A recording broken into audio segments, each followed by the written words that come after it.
Jocelyn Benson might be done with the 2020 election, but 2020 is not done with her. Remember when Democrats rubbed our noses in it after Biden won?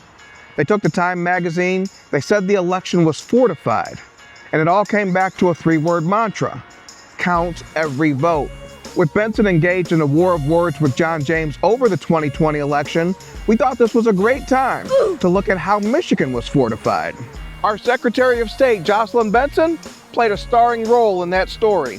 Fortifying Michigan took a combination of voter outreach to Democrats, bloated voter rolls, and Benson's edict to election clerks across Michigan. Presumed mail-in ballots are all valid. On the eve of the election, Benson's nonprofit got a $12 million grant. It split the money between two Democrat operatives.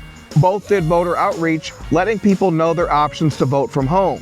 And the voters they reached out to were Democrats. Benson, as Secretary of State, then mailed out absentee ballot applications to every registered voter in Michigan. Now that's every registered voter in Michigan. Not every active voter, every registered voter in Michigan, whether or not they still live here, whether or not they're still even alive. We saw last year that Benson likes to keep a bloated voter roll.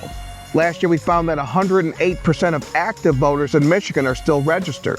Benson's order to the clerks is how it all came together. Don't go doing your job and verifying whether signatures are real. It's a pandemic. What matters is that we count every vote. What that meant is stuff the ballot box with votes, then tell the clerks they're not allowed to verify whether it was a real person who voted. Then say there's no proof of voter fraud, which there could not be if clerks weren't allowed to verify whether signatures match. So that's how 2020 was fortified. Benson gave the same instruction again in 2024. In 2026, she's going to run the election while appearing on the ballot in the governor's race. And the Michigan Enjoyer will be watching.